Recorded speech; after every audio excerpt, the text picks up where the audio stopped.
thank everyone for being here. I'd like to thank our sponsors who've been so generous in their support for this event. O'Melveny & Myers, Howard Chao is here in the front row, NASDAQ OMX.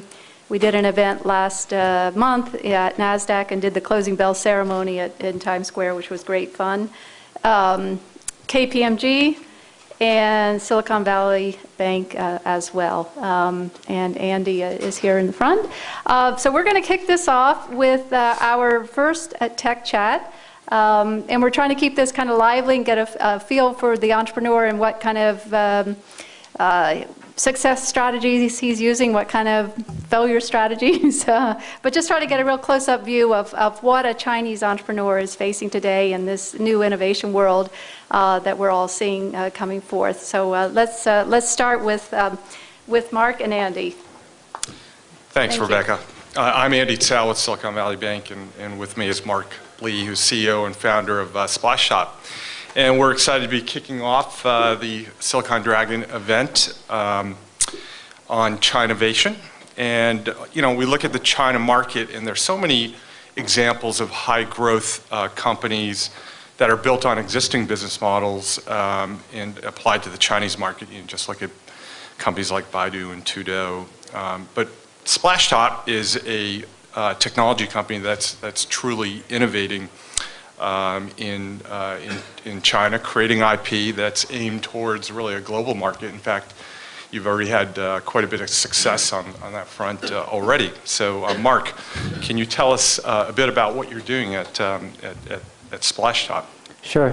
So Splashtop, a little bit background. We have, well, if you have an iPad, we've been a top-selling app on iPad, and as well as Android tablet and different mobile device. What we have done is we enable the bridging between all the different mobile devices to your PCs. So we turn your PC or your Mac into a personal cloud that deliver your applications, contents, and different files that you might have on your PC to your mobile device. So you can walk around with your tablets without carrying your laptop around with you. So it's a remote desktop applications that bridge across device. Our company, about 180 people. Most of our engineering teams, R&D, are in China and Taiwan, so 90%. So this is my second startup, and the first one was very similar setting. The last one was over 10 years ago, and also 90% of our R&D were in Asia. So Mark, I think that puts you in kind of rare company in terms of an entrepreneur that's done this twice, effectively using the same blueprint, having a lot of R&D in Asia and with presence here in the Valley as well. What are some similarities and differences between OSA, what you did over a decade ago, and looking at Splashtop today? Our last company, we did not really focus much on the China market itself, because software in China tend to have a lot of piracy concerns and challenges. So last company, we were selling our product through PC OEM, HP, Dell, Lenovo, Acer of the world, who were bundling our product, and we make money through the device makers. This venture, we have a lot of focus around tailoring for the China internal markets. Today on our iPad sale, clearly, number one sales still go to U.S. market because the number of devices in the U.S. market is much bigger than any other country. But if we look at China market, every day China is in amount of revenue generated from China is actually on the same tune as from UK, Canada, and other developed country as well already. So it's actually an interesting phenomenon. I think that whole app store has trained people to be willing to pay for mobile apps. On the PC side, obviously, that's always been a different story. People can get a lot of free applications from different sources. So that's one key thing we're doing is looking at China-specific usage model, and ultimately, China is already number one in mobile phones, number one in PC, number one in TVs, right? So all the different screens and devices people have. So I know that the U.S. market continues to be the biggest piece of the the revenue pie right now, China #2 and growing quickly. Do you see at some point that tips where China's your biggest market? Probably not within the next few years. I see, well, because what we have found is still, U.S. still have a lot of money. In terms of user willing to spend a lot of money, and also a lot of corporations. So we have products that are tailored for business users, and subscription-based model, SaaS model, right? We think the whole software as a services model is much more accepted. With Salesforce of the world pioneering that whole new business model. I think in Asia it still tend to be okay. Well, when we start pitching subscription-based business model, they say, hey, but I'd rather buy, a license fee from you versus paying you monthly, right? So I think there's still a lot of educations and process, getting people to accept SaaS business model. Okay, and Mark, in looking at the sort of the innovation side of the business, both in OSA and now today in SplashPad, 10 years later, is there anything you would do differently? Obviously, you're aiming the product at a different market, but is there anything you would do differently in terms of the way you're building the companies? I think, as an entrepreneur, the goal with every startup is just to have fun. I think culturally, and try to build a place where every employee can have fun. And create value for solving key problems. I think that's the key focus, whatever you want to do. And how do you structure it and execute a plan that can drive sustainable competitive advantage is always just fundamental bottom focus. Yeah. Great. I guess thinking about innovation, thinking of, you've worked for many years now, both with Valley-based engineers and Chinese engineers. How do you look at, sort of the creativity between the two sets of engineers? Do you see, what similarities and differences might you see? Okay. I think once you empower people, give them a platform, they innovate. And building the right culture, again, ties to that, having fun. So when iPad first came out, we believe tablet is going to be a big new wave. So China hasn't started selling iPad yet. So what we have done is we have people bring iPad to make sure all our engineers begin to touch it and use it. And at a certain point, a month or two later, we decided, okay, well, we need everyone to own iPad. It's not just, okay, on loan from company. So we put together a program where, if you, we'll buy it from US for you, but, we subsidize it. So $4.99 per iPad, we subsidize $300 if you get one, right? So every one of our 60 engineers in Asia all bought it. So after owning it, that's when you really use it on a daily basis. So we believe that, we see that as a way to create competitive advantage because once you use the product, you have a much better feel of it. You know how the usage model, how you can deliver new uses surrounding this device. And 2 months ago when I was back in taking a trip around our offices, in Beijing, Shanghai, Taipei, and Hangzhou, every trip I go back, actually, there's new innovations I see from our team. We have, we call it the Hero Days. And so our engineer will be showing what they have come up with in the past 2-3 months since I last visited. And I see so many different new use models between devices and leveraging iPad, mobile devices as a platform. So once you empower the user, the employees, and give them a platform to innovate on, and actually create a culture that you're not afraid of failures.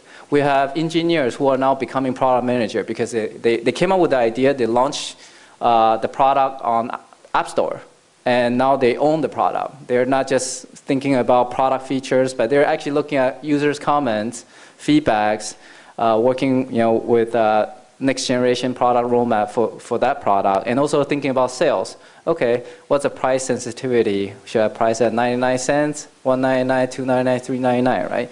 So it's a lot of learning, but if you give someone ownership, you see them grow. And I think that's the power of today's innovations opportunity with all the different devices. In China itself, we have people coming up with ideas that are specific for China market.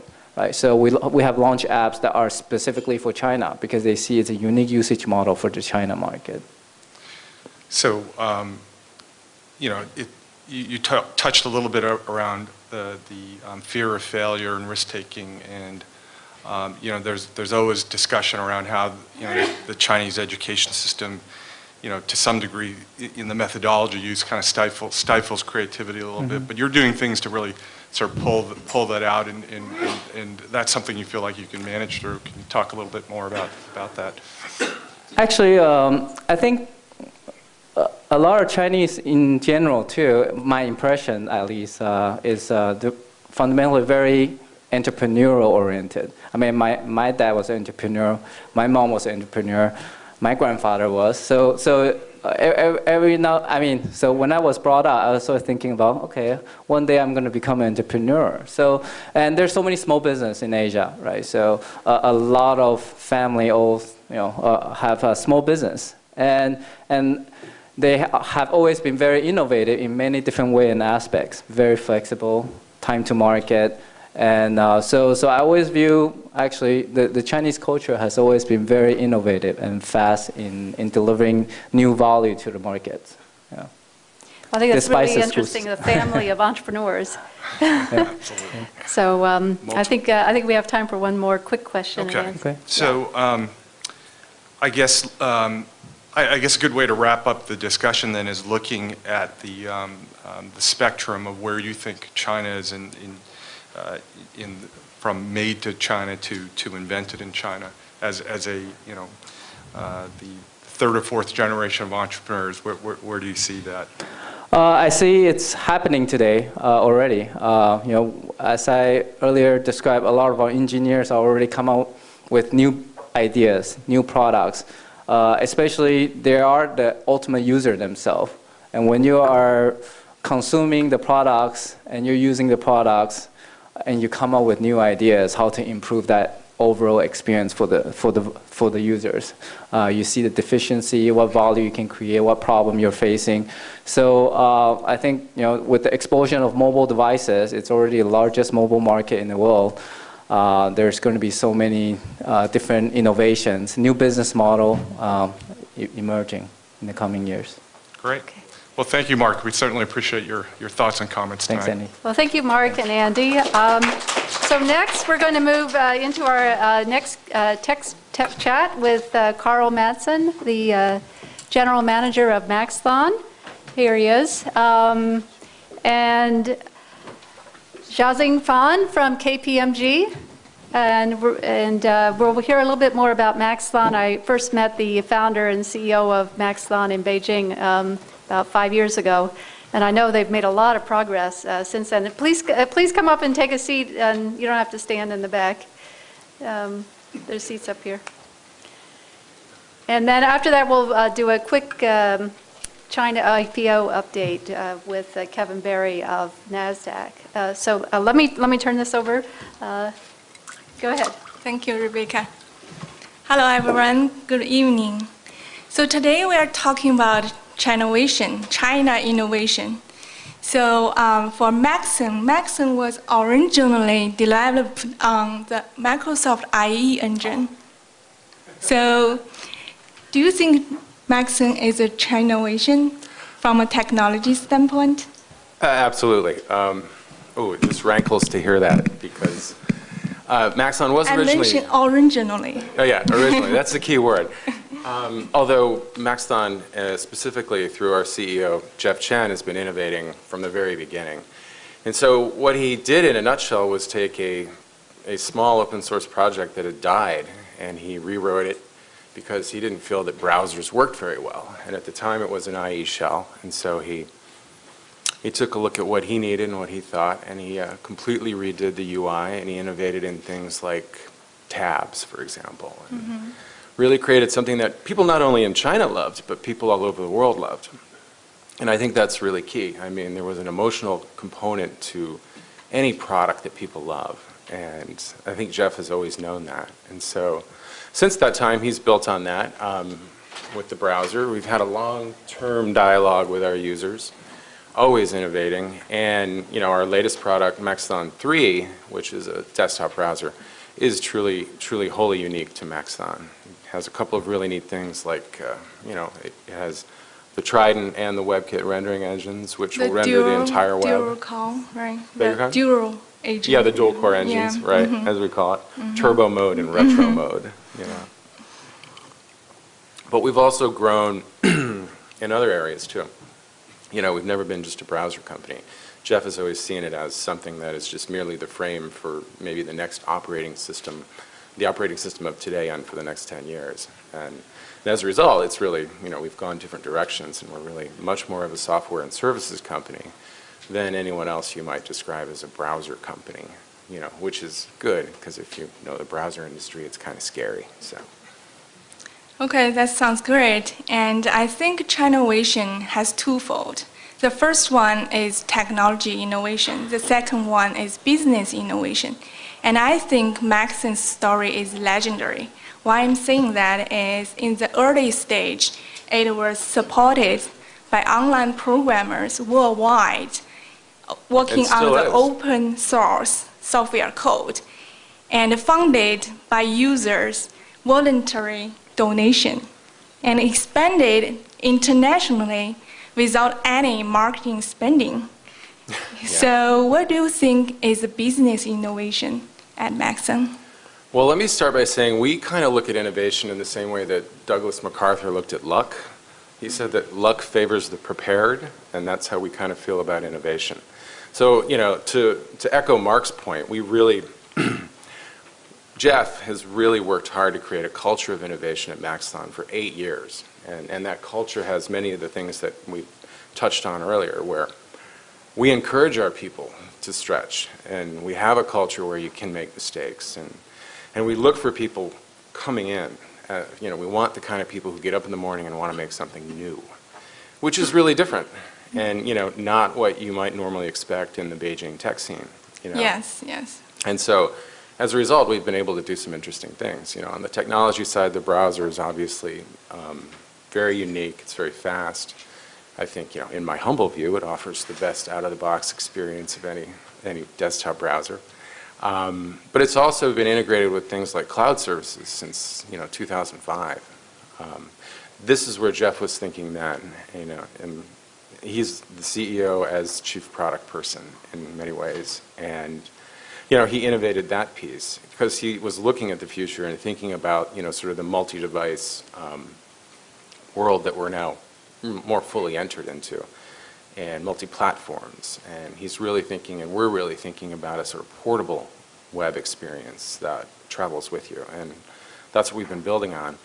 And then from a business side, I think one of the things that you sent me was some quote by somebody that said, our business model is really mysterious. Yeah, I found that on the web. That's the saying it's mysterious and I thought, business model. It's more referred to the early stage. Yeah. The donation part. Oh, yeah. That's mysterious. That right? that was pretty early. I mean, Maxthon just celebrated its 8th year anniversary, and we've, like many other browser companies, we've got a pretty a core source of revenue, search referrals and things like that.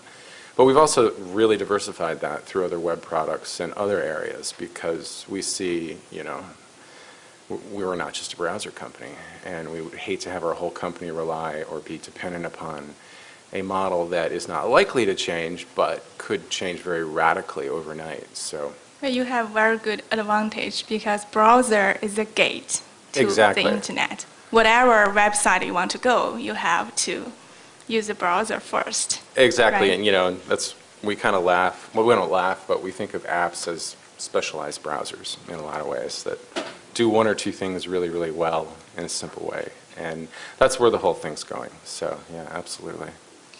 And I think a true China innovation means invented in China and used by the world. I think Maxon is a very good example of that. What percent of Maxon's users are international? Right now, that's around 18%, and I'm happy to report that that's growing. And near as I can tell, I think we might be the only browser except for Chrome that's growing its share right now. So we're pretty psyched about that. But that's all in part because of the sort of the dialogue and the interchange that I think every successful company has with its users, particularly companies, truly innovative companies. It's not just enough to give your customers what they want, what they want. It's really to sort of get to understand them and give them what they didn't know they needed. Yeah, it's amazing. Some international users become a fan of Maxon, a web browser developed by Chinese. And yeah, is there any like, okay, web browser to begin with, that's not exactly concern very exciting. about China screening the website? Oh, sorry? Go ahead. Is there any concern about China screening, like filtering? The only people that ever ask that question of us are reporters. For real. Like, our users, if you go look up Maxon, one of the words most closely associated with it in about 36 languages is love. Which is pretty ironic when you consider, the whole thing is framed as a browser war.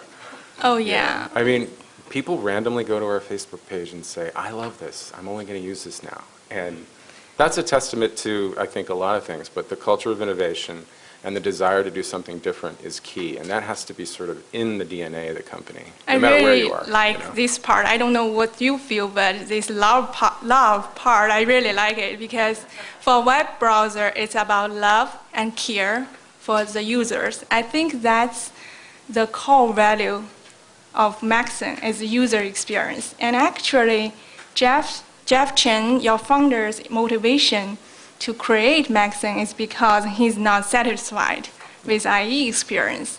Oh, yeah, exactly. Yeah. So he decided to find a solution and create a different, better product. And he coded it in his spare time, outside of his day job, So it's interesting that we're having this conversation today, the day after the passing of Steve Jobs, because he's such a giant in terms of innovation, and in a way we'll never escape that. Yes. If we're good.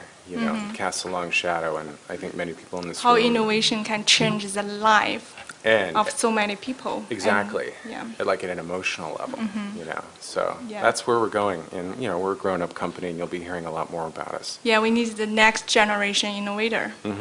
Exactly. Okay, that was terrific. I'd love to hear how Jeff Chen found you, Carl. That guy right there. Bill Tai, right here in the front. Okay, I figured that had something to do with it. Well, thank you very much. That was very interesting. Thank you. Thanks. Thank you.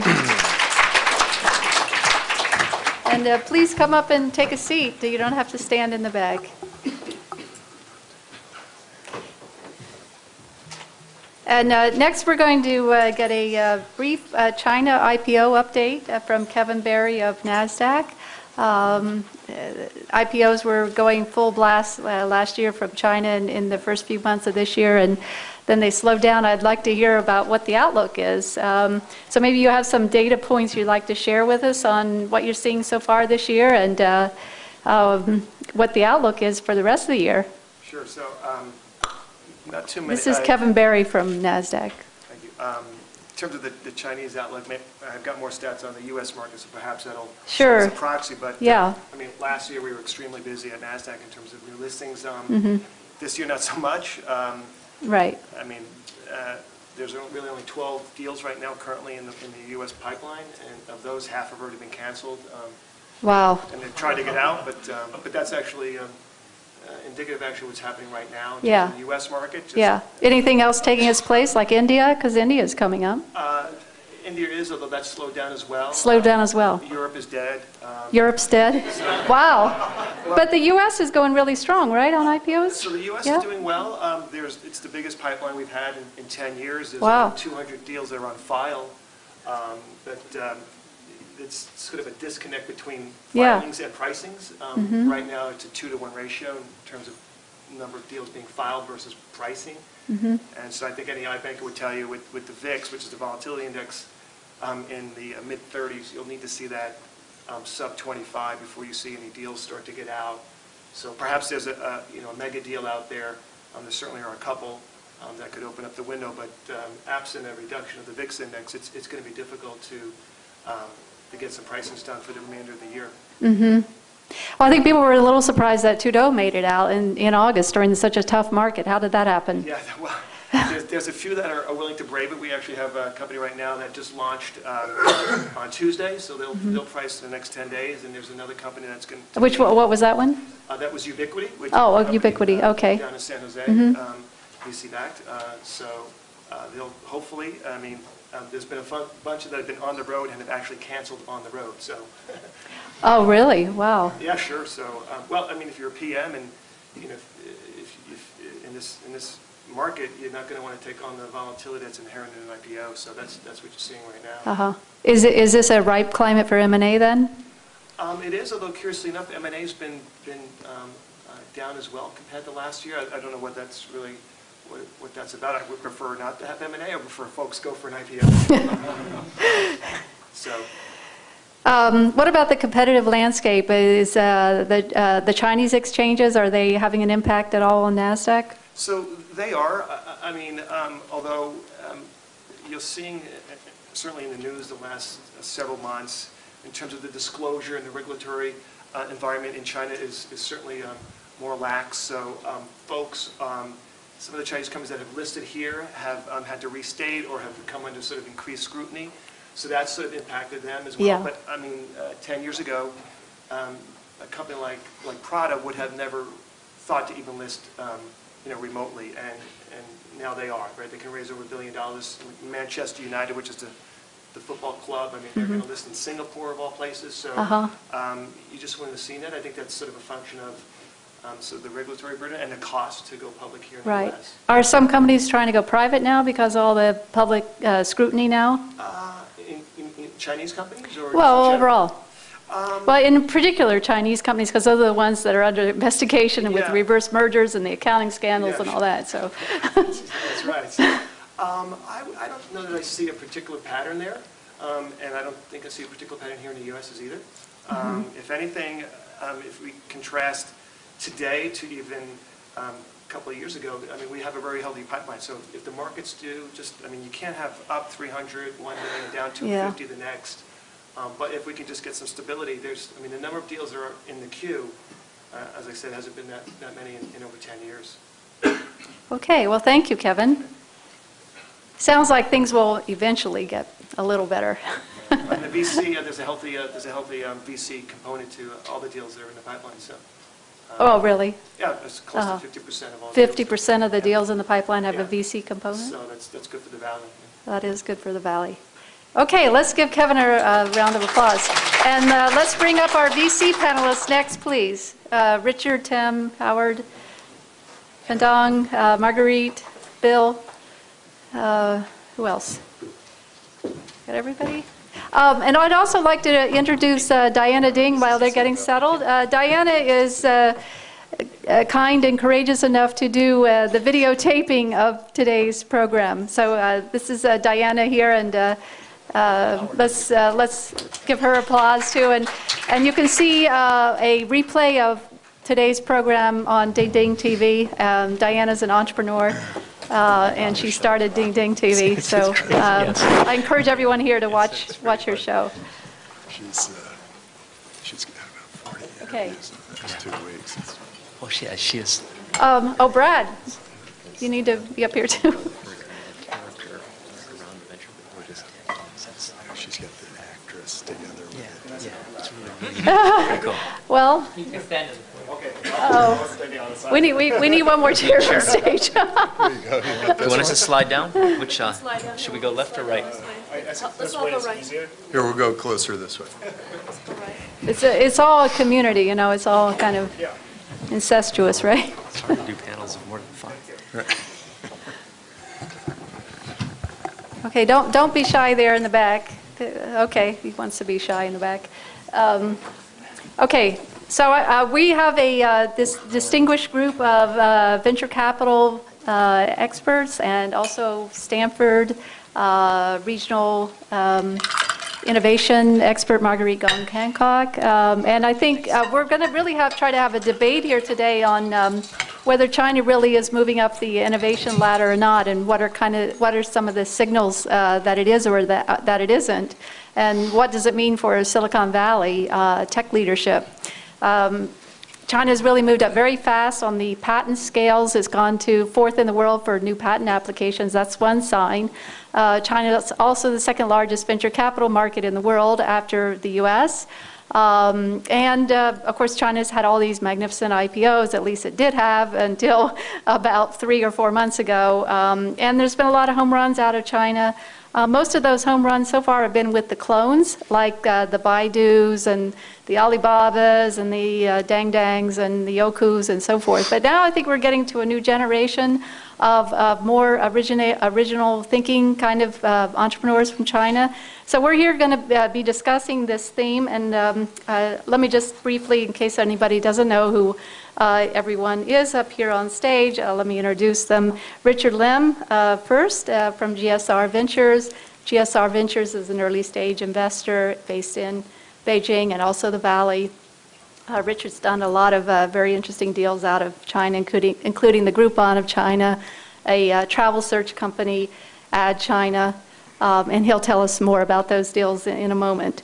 Next is Bill Tai. Bill Tai is a partner with Charles River Ventures. He's been a startup investor since 1999. One of his deals is Maxthon. I think we just heard about Maxthon, and it's a very innovative web browser. Bill's areas of interest are digital media, enabling technology, and web services. Bill, I counted up the number of IP exits via acquisition or IPO that were listed on the website for Bill's bio. There were 20. So that seems to be a lot to me. Anyhow, then Tim Draper. Tim Draper probably needs no introduction here. He's the founder and managing director of Draper Fisher Jurvetson. He launched the DFJ Global Network, an international network of early stage venture capital funds with offices in over 30 cities globally. They have an office in Shanghai as well. Among the deals he's best known for are Hotmail, and in China, Baidu. Tim, thank you for being here. Thanks for having us. Feng Deng is the founding managing director of Northern Light Venture Capital.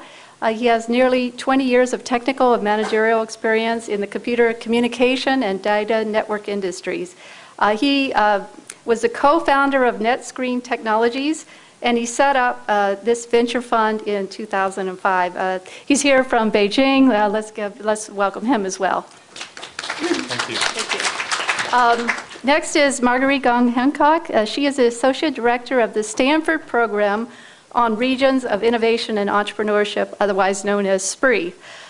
She has led international research programs at the intersection of business, technology, and policy at Stanford. And among her many works are about the next Silicon Valley, and I think we're starting to see the next Silicon Valley coming out of Asia, first China, then perhaps India. Next is, who's next? I can't see. Howard Chao. Howard Chao is a partner with O'Melveny & Myers. He was based in Shanghai for many years. O'Melveny has an office just right across the parking lot from Rosewood Sandhill. So he didn't have a very long commute to get here. And he has worked with numerous venture-funded deals, both in Asia and Silicon Valley. And he has a wealth of experience in the whole IP area as well. So we welcome Howard to the panel. Finally, Brad Bao from Tencent. Tencent America.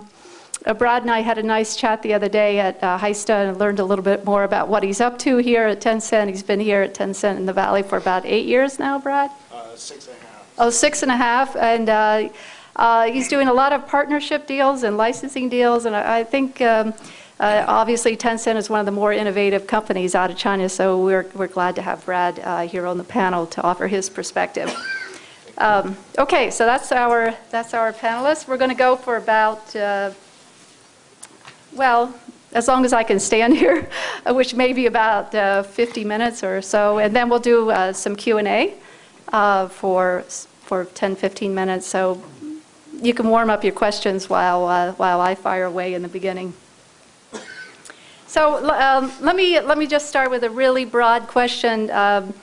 And who among the panelists thinks China is moving up the innovation ladder, and can name a few examples of that? Okay. Oh, okay. Wow. Who wants to go first then? Richard, do you want to go first? Sure. Can you hear me?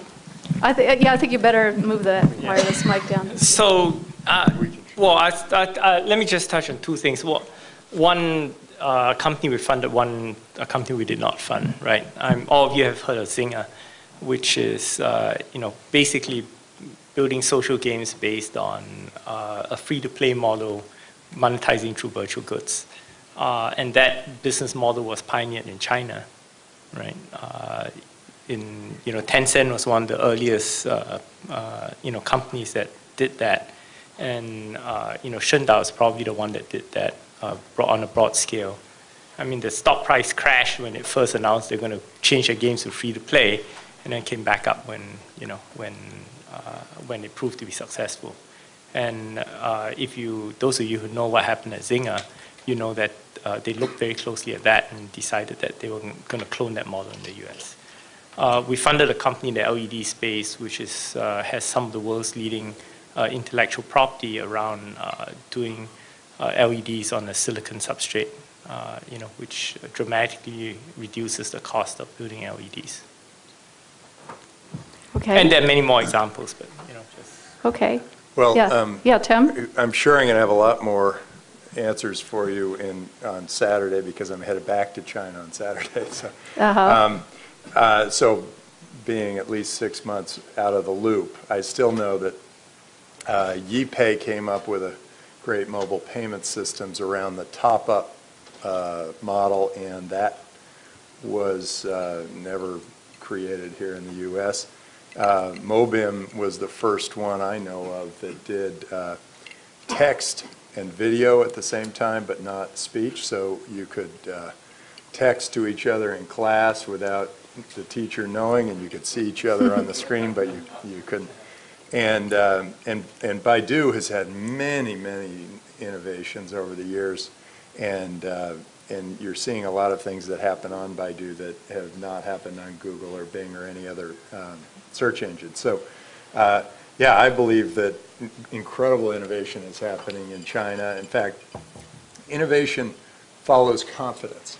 Mm-hmm. And China, for the last 3-4 years, has had extraordinary confidence. And I think confidence in the U.S. is really required to turn around the economy so that we start hiring people. It's all about confidence. If we're confident about the stock market, it'll go up. There will be more capital to put into more innovative companies, and then that capital, those innovative companies will then hire people, and it'll be a virtuous cycle of risk and reward. Where does China has that confidence where last time I was in China, I noticed they were walking the way people in New York walked in the 80s. Yeah. They were on top of the world. Yeah. Things are going well. And they were coming up with, I'd talk about self-navigating cars, and they'd say, well, flying self-navigating cars. Yeah. I wrote a column for Forbes, and I titled it "The New Assertiveness." Because I noticed that the last time I was there, which was in May, I'm going back again next month, but I really noticed kind of this switch in attitude of this newfound confidence and assertiveness, and I do think that leads to originality.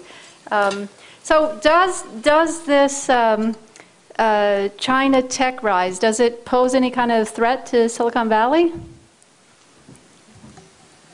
Well, no, but let me just... Oh, you want to answer the first question? The first question, yeah. Actually, Okay. I want to go one level deeper, peel the onion. Okay, then you can do that. Okay. For the last decade, yes, I don't think we have seen a lot of the true innovations, especially those indigenous innovations like in the Silicon Valley, right? There are reasons why it's that, and there are reasons why it's moving up the ladder of innovation. If you try to address the China market, the success criteria does not just include the technology innovation or business model innovation.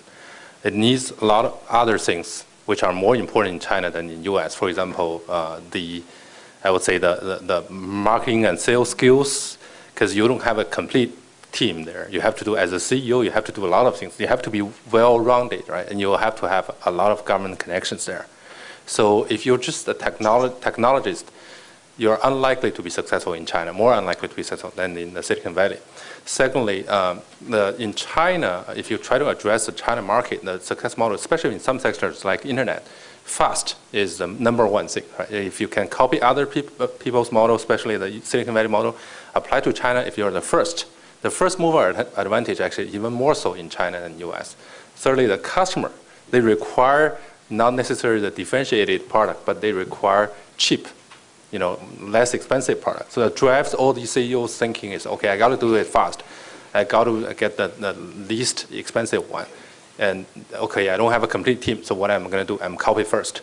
So that's the one. But as the market competition become more and more intense, right? And also as China go into the, selling into the world market, the innovation, the true innovation, especially technology innovation requirement is much higher than before. And also with a lot of the VC's investment these days, much more than before, they have the capital. So they can afford to do a lot of the technology innovations. We have a company trying to do the connecting the online travel agencies with the hotel chains. It's not just the China market. They connect the top 10 hotel chains in the world with the top 10 online travel agencies in the world. So as they do this one, they definitely need a true technology innovation. And they are right now the leading company in the world, not in China. And there are a lot of technology innovations behind it as a cloud-based service, things like that. So what I'm saying is we definitely seen this happening now, and because multiple reasons, because China has become more confident, as Tim said, and also because of they have more capital and they have the market requirement, customer requirement. Yeah, on the other side, I would say that I don't see there's a second question there. I don't see it's become a big threat to Silicon Valley. Yes, definitely there are some threats there, but it traces back to some fundamental, the cultural reasons, right? As I'm a graduate from Tsinghua University. What we were joking about Tsinghua is when you get into Tsinghua, everyone is different, but when you graduate from Tsinghua, everyone is the same. Which means there's the creativity part is not there. This is not the Tsinghua, just a Tsinghua problem. It's an all education problem in China. If we don't solve this problem, you don't see a lot of creative people, and it's a big issue today in China. There's a very famous unless they drop out like they did in Harvard. Exactly. Yeah, the dropout. Unfortunately, I didn't drop out. I should have done it. But there's the very famous Chinese scientist asked a question: why Chinese couldn't get a Nobel Prize winner so far? After so many years of new China, and it's basically traced back to the same question, same problem. The education system in China do not reward people with creativity. So with that, I don't think it's a big challenge to Silicon Valley. So are we ever going to see the end of the cloning era then? Of copying the best from the West? Well, are we ever going to is China ever going to get beyond that? Anyone on the panel, including Feng? Yeah? Go ahead. Whoever has an opinion. Yeah, I think it really depends on what layer of technology you're talking about, because I think there's a big difference between, say, like silicon or comm equipment versus web, kind of web portals. And I think each one of those, so the question about both innovation and threat, I think varies depending on where you sit in the stack. I think the silicon industry, while there are still pockets of a lot of innovation where there are companies here in the US that are well capitalized like Intel, maybe some at IBM, I think over time, because it's a capital intensive and a kind of a business that does require some labor, that's definitely getting sucked. It's been getting sucked overseas, and it's mostly in Taiwan now. But I think over the course of time, that infrastructure is going to move to China, and with it, the innovation is going to go, because you have to have that. You have to have the plant and equipment to do it. If you look at an area like communications equipment, Huawei, definitely a threat to every single comm equipment company on the planet, whether they're a startup or they were Ericsson. They're all getting hollowed out. So, and then as you move up the stack, I think it depends. In the web space, it's kind of a function of culture. So I think the Chinese will definitely out-innovate the U.S. companies in things related to their culture. Like a company, like QQ is a wonderful example. You had a company that I think a year ago was the top 3 internet market caps on the planet at 40 billion or something like that. And I think it is a business model that can work here, but really is kind of culturally tuned for China. And and Baidu too. I think Baidu, while it is like Google, it's a little bit different in China, and you're not gonna see Baidu win here, and you're not gonna see Google win there. So I think as you get to that top layer, you kind of have to map on human behavior. Brad, Brad, how does Tencent instill this innovative culture in the company?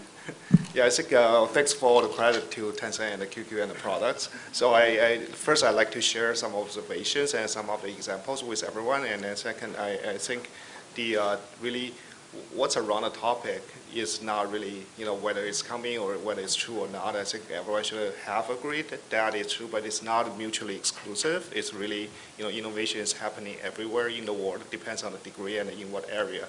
But then the topic should really be is what will be the impact and how potentially can ride on a wave or on a trend. So just a few facts that Tencent holds the second most patents in China. Actually right next to Huawei, by the way. Just Huawei still holds more patents than we do. And that's not only in China, we also hold a lot of patents actually globally as well, including US, UK, and most of the major markets. And back to the first question, like examples, right? I want to give some more less obvious examples. So the first one is actually quite obvious, is in which country that the per acre that produce the most rice is actually China, right? Since they got 1.4 billion people to feed.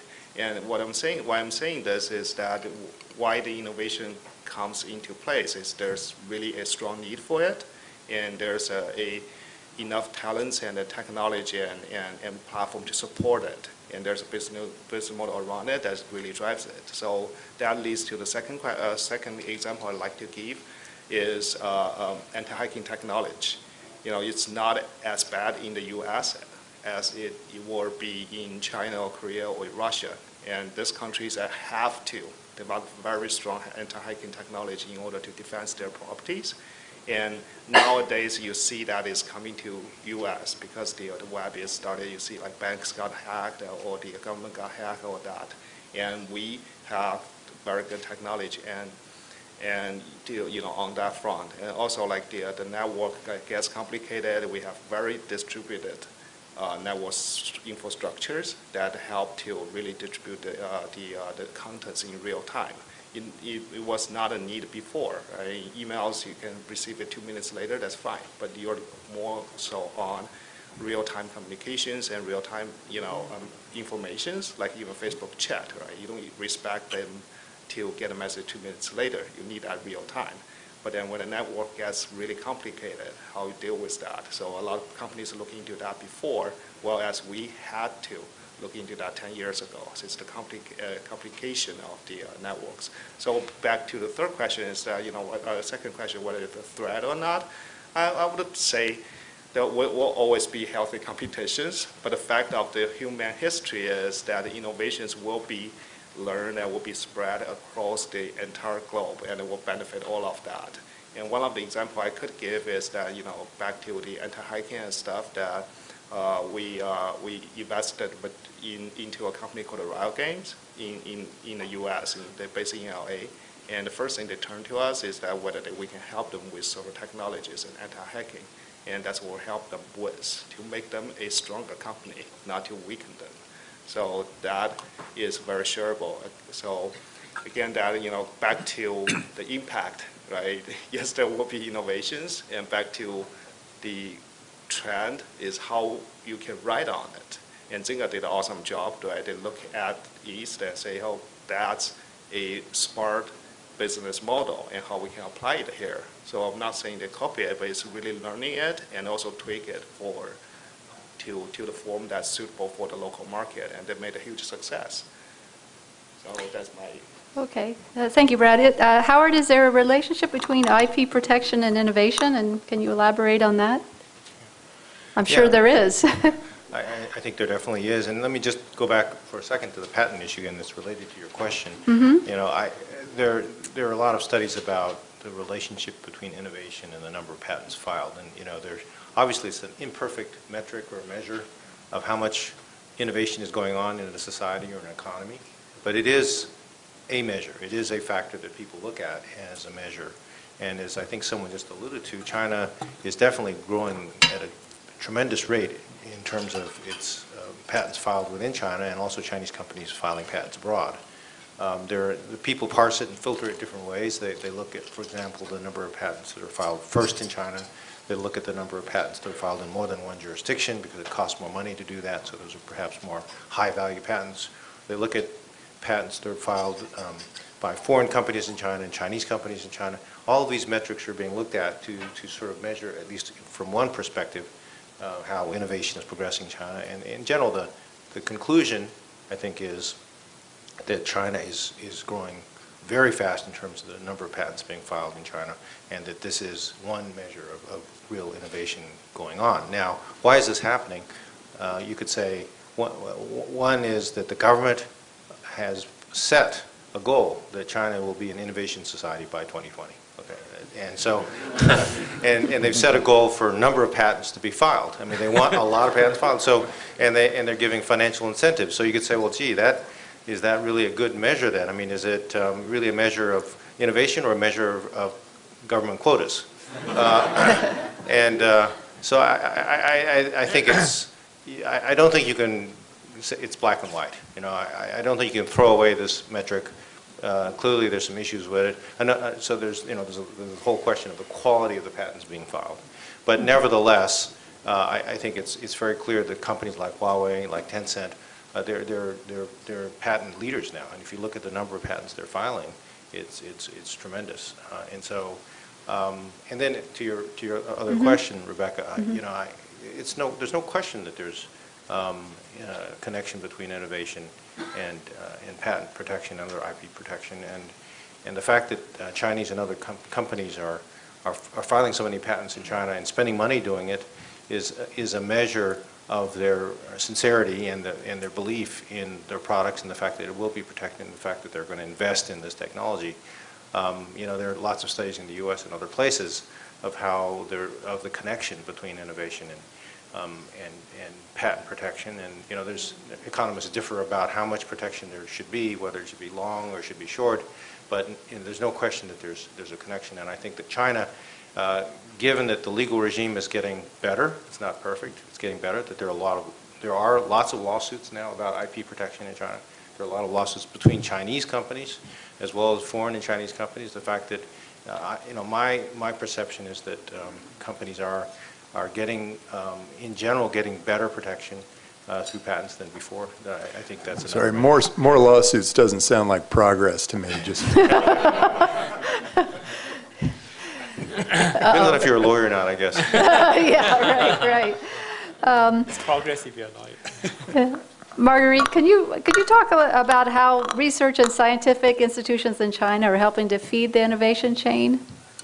Absolutely. I'll jump in also as well. Thinking about this innovation, I think it's a disservice to some of these outstanding companies that are innovative by saying they're the Me Too or the equivalent. You know, it's not that C-Trip and Chunar are the Travelocity of China. That's really a disservice to some of the adjacent, I would call them adjacent innovations that are going on at these companies. But I think if we're thinking about Silicon Valley as a measuring stick, it's not just about innovation that's extending or adjacent, but it's really, this place has been known as having disruptive innovation that's fundamentally changed or created whole new markets and architectures.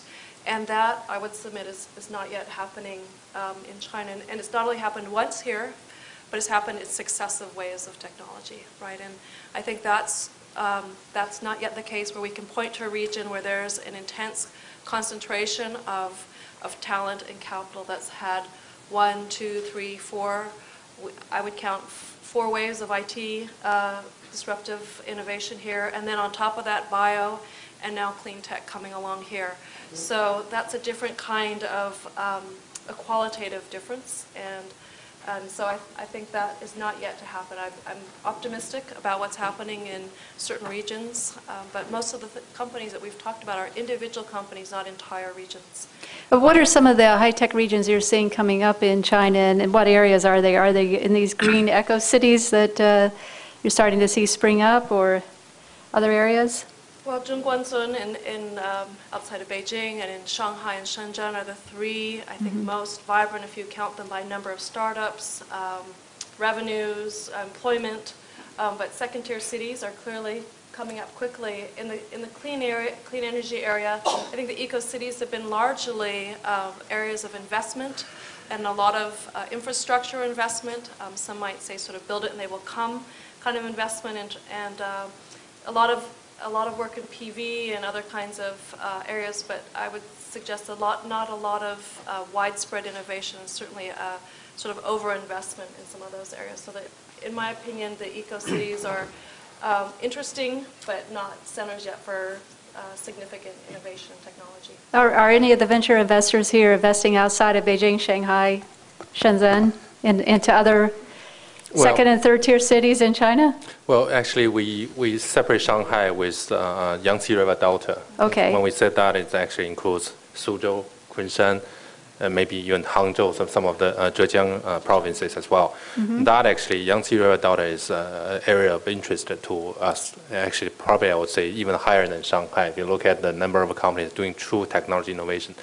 And we had a new display material company, and right now they signed contract with the top worldwide companies, like, making the, I wouldn't go to the details because it's too long, but we've seen many companies from that area come up with a true precision manufacturing or clean tech or the other hard, I would say the hard technology aspect of it.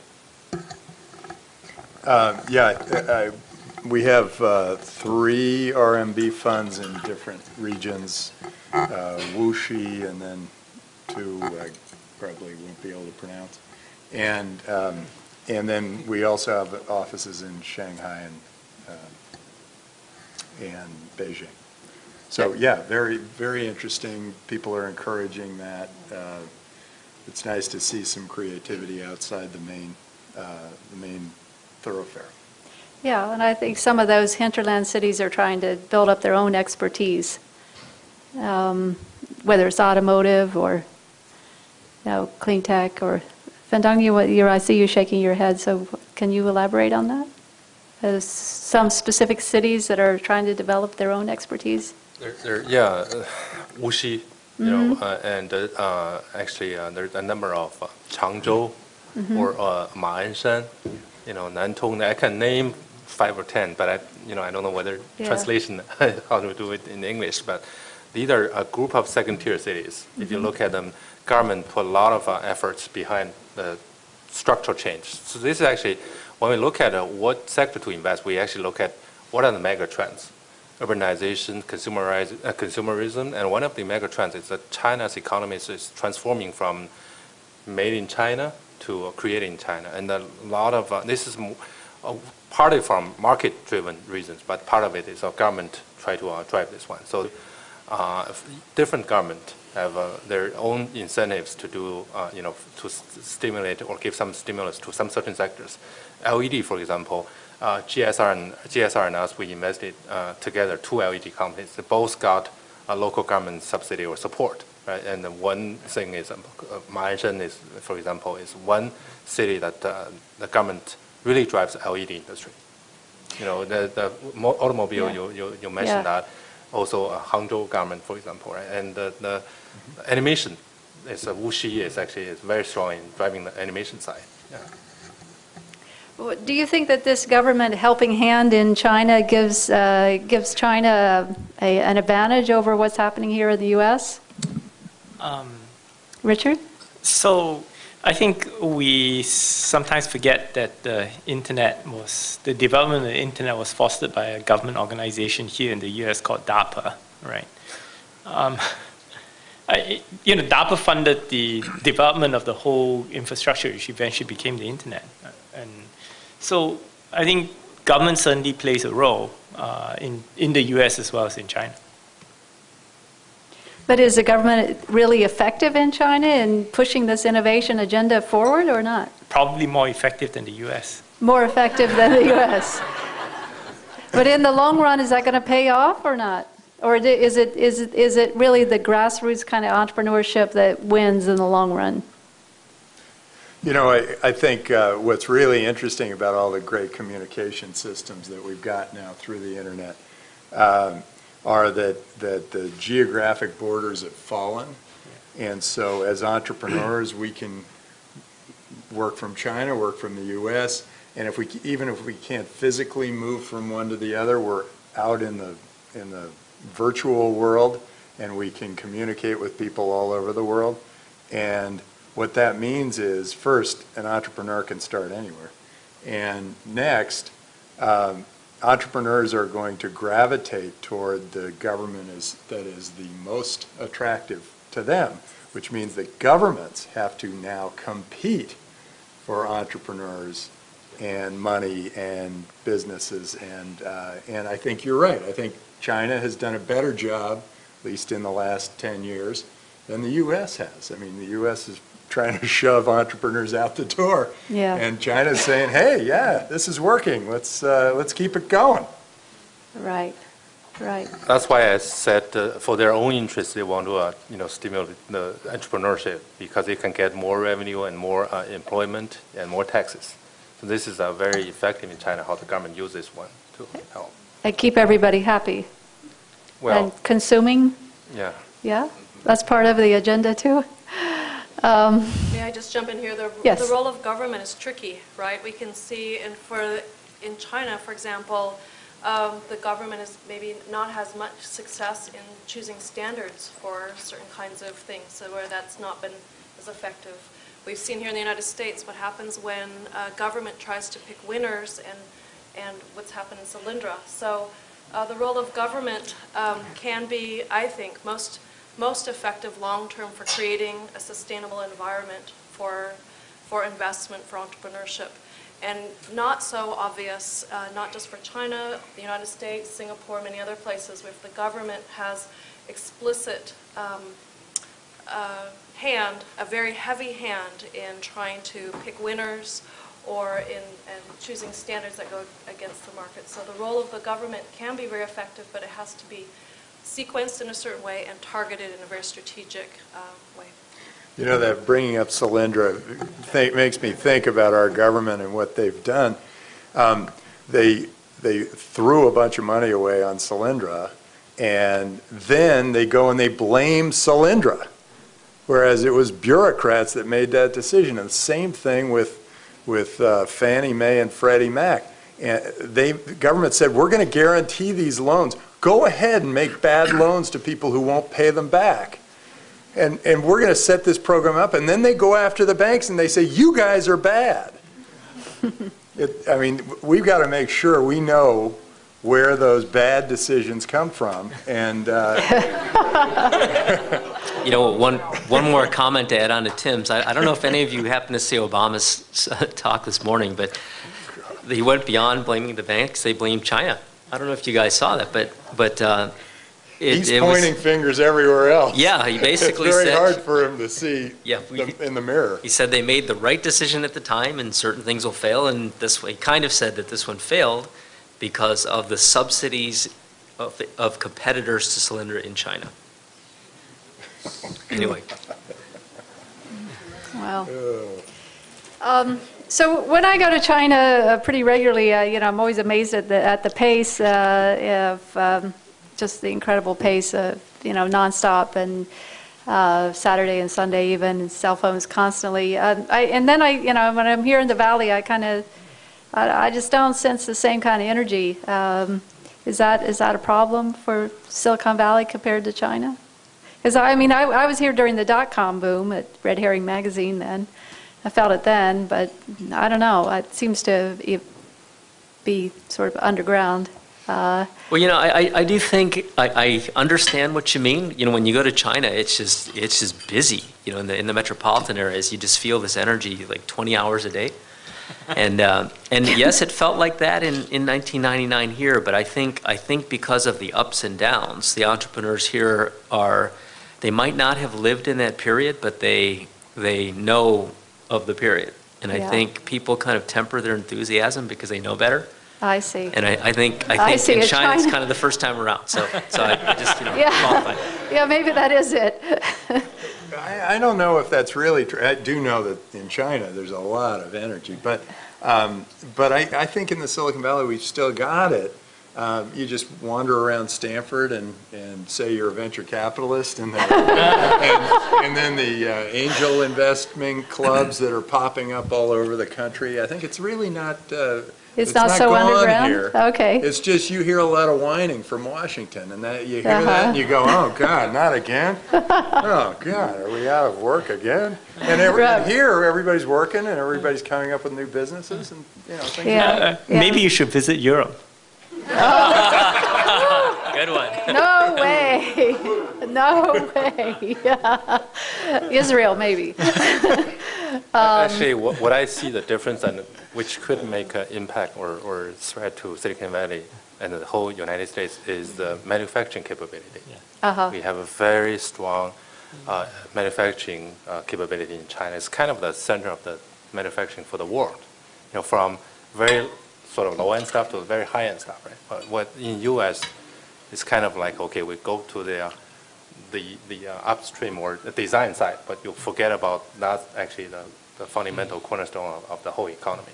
That's, I think, it will become a very big difference and drives how China where to go. Okay. What about the impact of the serial entrepreneur in China? For the first time, China has serial entrepreneurs who are, seasoned, experienced managers who've been through it once and know how to scale a startup. Is that going to be a major factor going forward? We have serial entrepreneurs here in the Valley, lots of them. I got to get in here. Don't worry, I'm leaving soon. I have a hard close at 7:30. But my daughter just interviewed a serial entrepreneur, and my daughter does the Valley Girl, and she makes lots of plays on words and stuff. And when you say serial entrepreneur, I just can't stop but laughing. C-E-R-E-A-L? She brought out 3 or 4 kinds of cereal, and she said, well, what kind of cereal are you going to create? We have invested a serial entrepreneur who actually has founded 3 companies. All 3 companies become public companies in NASDAQ, and any of these 3 companies that has a market cap over $1 billion. Who is this? What's his name? Who is it? Last name is G-J-I. First name is Q-I, so G-Chi.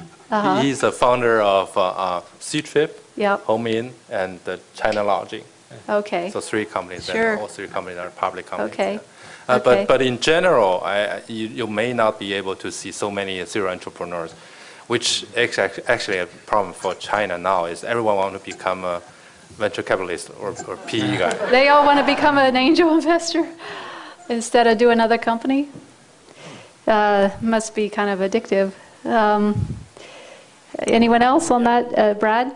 Yeah, I think I can share a little bit on that too. We actually do a lot more investment in China too, and then we constantly look for like teams of course strategic align with us. But then I think that goes way back to what Feng said earlier. The education system is one of the biggest challenges right now. That you do see. Well, I always. I actually ran my own company before in Beijing before I came to the U.S. And then my family I'm from Wenzhou. If you don't know this place, right, you probably don't know, but this is the famous place for entrepreneurs and for merchants, like globally in China. And my family, like on both sides, that are really into a lot of businesses. So here's my comment on that, right? China never lack of entrepreneurs. That there's always that throughout the entire history that you can see all them popping up. But China, what is lack of, or not saying that it's not exist, it exists there, but still lack of is the professional managers. It's that, people that went through a lot of things, has the professional skills and are able to bring the company to the next level. And Tencent itself actually went through this, that they started by a few college kids and friends and bring it to the first level, we call it a startup, right? And the next layer that bring it to like, when I joined 1,000 people, 1,200 people also. And at that stage, that company faced a lot of challenges. That it's not about how good your technology is. It's not only about how the founders, whether they still have the vision and hold on to it. It's about like how you manage a growing large organizations. And what we did at the time is actually brought in a lot of professionals, but it was not easy at the time. We brought in a lot of actually Western educated people, including myself. The CTO is from Microsoft in Redmond, and the president is from Goldman Sachs, and well, you name it, there are a lot, right? Half of the executives actually has overseas educations and backgrounds. So that's one of the way we solve it. But then, going forward, now we're at 18,000 people. We're still eager for that, eager for a lot of professional managers, the skills in many, many different aspects, and in many, many sense, that it actually is hurting the capability of being innovative going forward. So again, that I think China will be facing the shortage of that for maybe another decade or more until that the whole education system, until the whole mindset that turn around, which we see that is happening right now, which we see that in the schools, that the schools are not only by the book anymore, they're more educational programs, they encourage more innovations and their stories, right, like that. And it's true that a lot of that has to be inspired by stories. It's inspired by, Bill Gates dropped out of school and becomes billionaire, and a lot of kids start to think what I can do, right? Not like say, if it's always by how high you scored on the paper, then of course everyone will follow that. But we see that, in the last decade or so, there's so many stories coming out, and the young people, when I talk to them, that they are inspired, and the society and the mindset are turning to the right direction. So hopefully you can see, that will be changed in the next decade or so. So you see more of a shift toward the homegrown Chinese entrepreneurs versus the returnees? Yes, I think the world, the world is breaking down. The border is really breaking down, and a lot of knowledges and a lot of even professionals, just mentioned before that you can work anywhere, work for any company right now. The knowledge will be shared and transferred, but also in the meantime, we do see there are more and more professionals growing up in China, and also when I'm visiting in India, right, they grow. There are tons of professionals has been grown up there, and they got exposures and got experiences, no matter with a foreign company or in their own, startups and enterprises. Is it a lot more difficult to invest in one of these homegrown Chinese entrepreneurs? Do they give you have a lot more difficulties getting a deal done? Richard or Bill or Tim or Feng? You've got a broader. The returnees versus the homegrown. I mean, what are the key differences? And are the homegrown more original thinkers than the returnees who have all these ideas from the West that they're bringing over? For me, it's a lot tougher. I don't speak any Chinese. Well, ni hao and xie xie. But I don't speak any Chinese, so unless their English is quite good, I have trouble really understanding the concept. So we have a great team on the ground. They all speak Chinese, and we rely a lot on them. So local entrepreneurs, they have better survivability. So they don't need a lot of oxygen and water. They still can survive. That's a good point. But for the returnees, they have less survivability, but they have better scalability. Once they pass the early stage, they can scale to the ceiling is higher for them. The returnees. Yeah. Once they pass the survival stage. That's interesting. Richard? I think they bring different sets of skills. I mean, at the end of the day, there's people. I mean, but to be fair, some of the top, a substantial minority, maybe a majority of the top graduates from the top universities in China come to the US to do graduate degrees. So these are your returnees. So it's a very selected group of people, right, who have been very driven, very successful at what they're doing. It's not easy for a student in China, especially, Feng, when you came, right?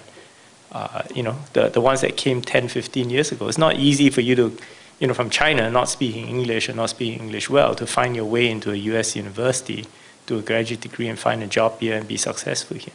And those people are some of the most brightest, most driven, and people in the world. What about the fellow who runs your Groupon in China deal, Lasso? He did a graduate degree in the US. Uh-huh. He graduated from Tsinghua, yes. So Tsinghua didn't actually, he didn't fit the mold, I guess. Well, yeah. How's he doing? He's doing very well. Yeah? Can you give us some milestones? Well, the companies, I think they have publicly said that if you measure the timeline versus them versus Groupon, they're grown transactions, users by most metrics faster than Groupon has. What else can I say? Well, it seems like they've outwitted Groupon in China, right? I think Groupon did themselves in. I don't think we did, I don't think we have very much to do with Groupon's problems in China. They created most of the problems themselves. So are we going to see a lot more American companies going over and trying to tackle China? In some ways, we had this discussion and, fairly well known, and the guys at eBay will tell you that Taobao, and Taobao will tell you, Jack Ma, when he was at SPRIE, he said, actually, it wasn't that Taobao beat eBay. eBay basically, put themselves out of business. So if you ask the guys at eBay, they chose a course of action that for a certain point in time, for 6 months, it was very difficult for anybody in China to put, to offer something for sale on eBay's website. Mm-hmm. Do you think Facebook's going to go into China? Anybody? They've been trying for a long time. Well, are they going to partner with Baidu, for instance? They've been trying for a long time.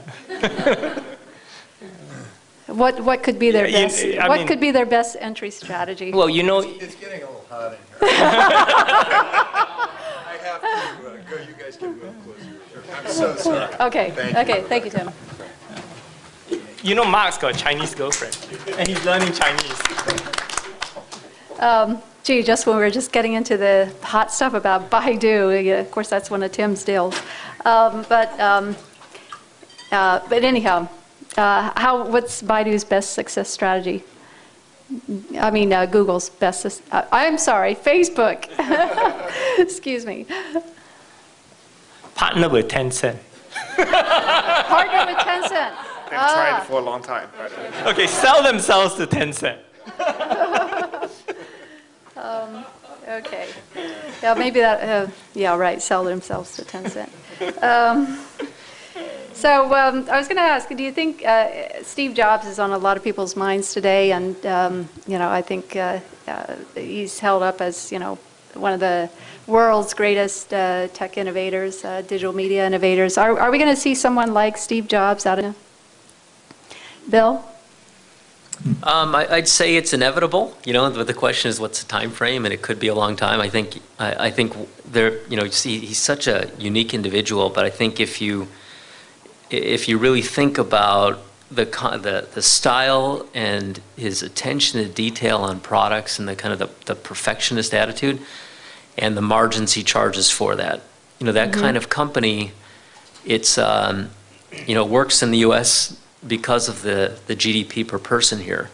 I think, could you have a company like that in China? Probably. I think over time you see the wealth of China growing quickly, and you see high-end companies with high-end products like Louis Vuitton. I think I forgot, they've gone from nothing to 18% of the revenues are in China now, and I forgot the time frame, a few years. So I think history is now starting to unfold and showing that, Chinese, there was a comment here that products have to be really dirt cheap. That generally that's true. But there is a segment of the population now that overpays for brand and perceived quality. So I think to the extent that there's enough of a segment of the population like that, you could see a company like an Apple emerge. But I think, we're probably a little bit on the early side for that. Mm-hmm. Is China still at a stage where it's better at integrating and adapting new business models rather than cutting edge technology? Howard, I think you might have some examples from your own clients, right? Well, I think in general, one of the things that can be said is that, as I think Deng said, that companies in China get to market really fast. They have to get to market really fast in order to take advantage of market opportunities.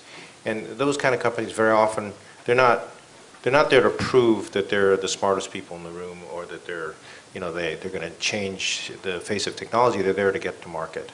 And so for those kind of companies, maybe they're not going to create the world's leading technology tomorrow, but they are creating huge market value. They're creating a viable business model that's probably different than other business models. They're probably pulling together different pieces that in ways that other people have not yet. And so you could call that a certain type of innovation, but it's to address a market that's different from the United States. It's a market that's bigger. They have to address a different scale, and they have to address a different pace of the market. Okay. Becca, I'd like Marguerite? to go back to Yeah. the other question about Steve Jobs. I think that's Sure. an interesting question because he's such an emblem for what makes the Valley the Valley. And I think there are at least two dimensions that I hope are going to happen for China, but I don't see that there's a lot of evidence. And that is failure. You think about Steve, he was at Apple, and then he was, failed in the sense that he was shoved out and went on to Next and Pixar and then returned. And that sort of culture of acceptability of failure and then returning is something that's not widespread around the world, I would suggest still, and still maybe not in China. And the second is succession. And that, if you look, a lot of people feared that after Steve, what would happen to the company in terms of its stock value. And I think there's been a pretty careful attempt to make sure that this was not just Steve's company. Yes, there's certain things that only he can do, but there was a systematic attempt to make it beyond him and a succession plan. And for a lot of the major companies in China, Alibaba is Jack Ma. And is there somebody that's going to be after him? I mean, Jack spoke for our conference on Friday. Not so sure. And we look at a lot of the companies in China, and the succession in terms of leadership has not been set up. And so I think if you say, is there going to be another Steve Jobs, it encompasses all these different aspects. I think there's still a way to go there. And I particularly point out the failure and succession aspects. Succession planning is unlucky in China.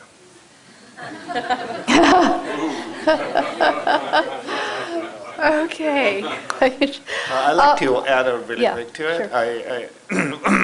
I think the first succession actually at Tencent that we have called a double play, that for each of the key positions we absolutely have a succession in place. Mm-hmm. So the president and the CEO, the CTO, we have two. And for each of the departments that we actually, it's called always double play, that we have two at the same place. And that's already planned for that. I think each company might take it differently.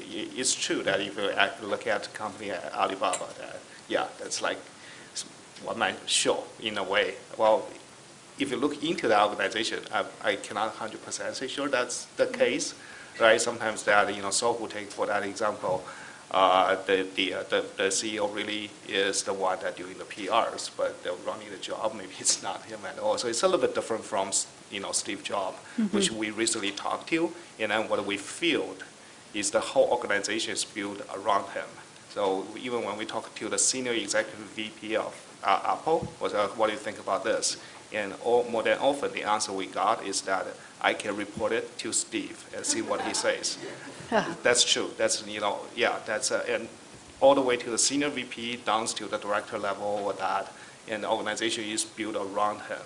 And well, I don't deny that I'm a big fan of him, by the way. So a very humble tribute to Steve Jobs. I really like this one of the statement that came out today that it says Steve Jobs didn't invent it, PC, but make it perfect. Steve Jobs didn't invent it, MP3, but make it enjoyable for everyone. Steve Jobs didn't invent it, cell phone, but make it so perfect that everyone in the world could, enjoy all that. So that goes back to the definition of innovations. It does not necessarily to be a product. It does not necessarily to be some rocket science. It could be a process, could be a product, could be a way of doing things. It could be some just mindset or understanding, which I rather define it as a improvement or impact to humans and to society, to technology, to however it is. So if from that definition, innovation happens everywhere, anywhere, then it's really the application that is what we see, right? The NASA developed a lot of things, they're great innovations. You just you feel it until like someone landed on the moon. But is that happening? It is happening. And for us, I think it's more business and capital-oriented discussion than is how we leverage that, or what is the impact that brings to us. So that's how I approach it, and I'd like to share with everyone. Okay. Well, now I think we'll open up the floor to questions. A few questions. Yes, the lady here, and if let's get our microphone to you so everybody can hear your question. And if you would please identify yourself. My name is Ruth Shapiro, Kuyi Strategies. I just want to get back to the question about government, the role of government. So in this country and in Israel and to a certain extent in Russia, investment in military applications has spun off and created a lot of innovation in technology. But you never hear about the relationship between military research and applications in China and new technologies, except maybe some whispers about Huawei. So is there a relationship between those two? And when you look at the companies you're investing in, are there people with military backgrounds that are bringing that technology research brought to bear on their new products? Good question. So the military in China definitely funds research. We actually funded a company providing a very innovative type of heat sink, which is being applied in the commercial space that was originally funded by the China military space program. Right. So, so for a lot of different electronic devices, in this case, we're applying it to LED lights. The biggest problem is you got to dissipate the heat that's generated by the device, and that's one of the biggest problems that you have. So the device or the how you build a material that conducts the heat away and allows the product to function. Yeah, I can share really quick here because of my background that I cannot share this 10 years ago. Maybe I will be put in jail when I grew up in a military research institution. My father was a scientist working on the first, one of the early, could be the first, the nuclear submarine. And that's what they do, right? Even when I was a kid, I have to wear a badge, and it's whole governed or controlled by military force. That's where we live. But then later on, I think hope that answers the question, is a lot of the military research and institutions, they are converted actually into more not really commercial purpose, but operated as a business. And one of the examples came out of that, the institution is they were working on this, I don't know really the good word for it, the ship that goes on the land or on the water, or whatever it is. No matter what the service is supported by the airflow. And it was not implemented in the military at all, but it was implemented in a lot of places for commercials and for tourists. And you probably see that in the U.S. in some like Florida, right? It goes on the ride, and that thing was from that. It's invented by military fund, but it was the application were was actually for general users. Okay. Yes, another question all the way in the back, last row. Yeah. When I was over in Beijing 6 weeks ago, I noticed China Daily ran some articles about Chinese government looking to be close to putting caps on carbon in certain industries in certain provinces. Just wanted to ask the panel if they've followed this and could have some interesting implications worldwide and in the evolution of carbon markets in China.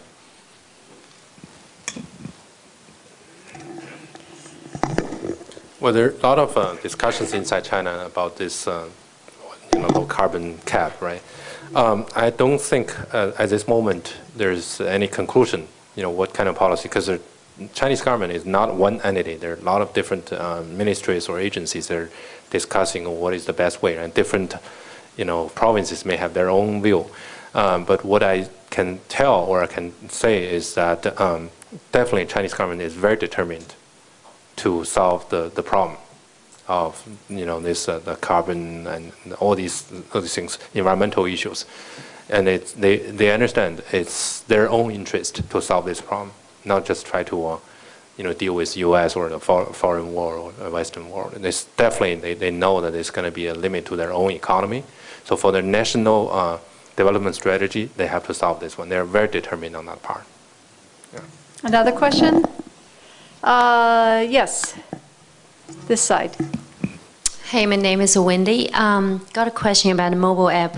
What is the main difference, between U.S. and China in terms of user, acquisition for mobile apps? What are the, tips, and what do people like in China versus here, based on your experience? I think China has got one very big difference that, or two very big differences that you have to take into account. The first is that there are multiple app stores. Right? There are probably 10 substantial Android app stores in China, and at least 5 iOS app stores, one by Apple and 4 others. Right? So the distribution system just looks completely different. I think the user demographics are different. The types of phones that are, Android has a much bigger presence in China than they have in the US. And finally, you have the carriers. The carriers behave very differently in China compared to how they behave here in the US. You can ask Brad. Brad's probably got an interesting anecdote to tell you. Well, let me first answer that. In China, the best way to promote mobile apps is to work with Tencent. That's true. Actually, we're #1 in Tencent in mobile applications, and we spent roughly, almost over 12 years to build up the relationship with China Mobile and all the other mobile carriers. And in China, as Richard pointed out, as Feng pointed out earlier, that it's not run by one government kind of situation. It's not exactly run by one government. It's just there's many authorities, and China Mobile especially. Right? Don't think about it as one entity. The decision making actually is in different provinces and down to different cities. So those are the barriers that are very different from here. Right? Here, if you got Apple feature you, great. You already hit maybe top spot, and in the mobile distributions, or you somewhat manage to spend money or will not get you to the top 25 on iOS. You're in a great position. In China, it's not. There's no way you can get that. And second, that the user entry point is controlled very differently. Here, everyone goes to the app store, look for the apps they wanted to, while in China, as Richard pointed out earlier, there are many access points. Right? The entry point could be all the app stores. The entry point could be what's featured by the carriers, which they will just push it to you. Or the entry point could be actually, in many cases, not even app stores, many other apps that they are becoming the entry point for those. So, you're looking at a very much segmented market in China. Hope that answers the question. Okay, last question. Yes, here. Oh, just wait. Okay. Yeah, I come from bank financial area. So my bank is the HSBC Bank Premier. So I'm very interested because all the speakers, nobody mentioned bank, nobody mentioned finance. So I just wondering in China, so for the startup, for the entrepreneur, how much they rely on the commercial loan, the banking help. So not only government, not only private funding, and how. So in U.S. right now. Okay, so that's the question. So let's get an answer. Okay. So okay. Can I ask a second question? It's very. No, not the second. Just one. We only have time for one, please. If you want to lend money to one of my startups, we're happy to take a look. Okay. Okay. So the unfortunate part is that very, very few early stage startup companies can get loan from banks. The fortunate part is because of this situation, VC have good business there.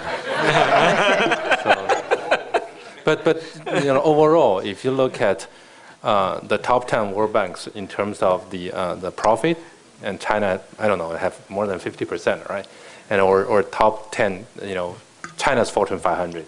The top 10 companies are most of them are banks. They make too much profit. They don't care about the small startups. Okay, let's give our panelists a round of applause, please. And I'd also like to thank my assistants, Christy and Sharon. And please don't go out of the room yet because we're going to do a prize drawing. And also, I'd like to thank Katja and Diana and all these and our sponsors: O'Melveny & Myers, Silicon Valley Bank, NASDAQ, and KPMG. These events don't happen in a vacuum. They happen in a community. And I also like to thank the audience for your attentiveness. And we're now going to do a prize drawing. My new book, which I spent a lot of time on, is coming out. It's already on Kindle. So if you picked out one of those postcards, one of these, and there's some new technology on the back, the quick response code. If you put your smartphone or your iPhone over that thing, it leads you right to the Kindle site to buy the book. The actual books are coming to my place here in the Valley on Monday. Just missed. But we got the postcards and you can get the Kindle edition. We're going to do a prize drawing for a book. So stay tuned. Okay. Yes, okay. Oh dear. I peeked, so now I can't look. Okay. Jenny Chen, JC Accounting and Financial Services. Okay, thank you. Good. So you'll get a copy of my first book, Silicon Dragon, and then we're going to do one more prize drawing for my next book, which is called Startup Asia, which takes the China theme into India and Taiwan and Singapore and all these other markets. So one more. Okay. Oh, the lady from Genentech. Is she still here? Okay, we had 2 lady winners. There's only one. Okay, thank you. I deliberated. Thank you. And we're going to do a little photo op with our panelists here. So just if you please just let Douglas get our photo. Do you want to stand up? Let's stand up, and then we're going to have our cocktail reception right after that. But just bear with us. Just stand in front. Okay. Okay. Ladies in the middle. Yep. Okay. Andy, do you want to come up too? 1, 2. Right.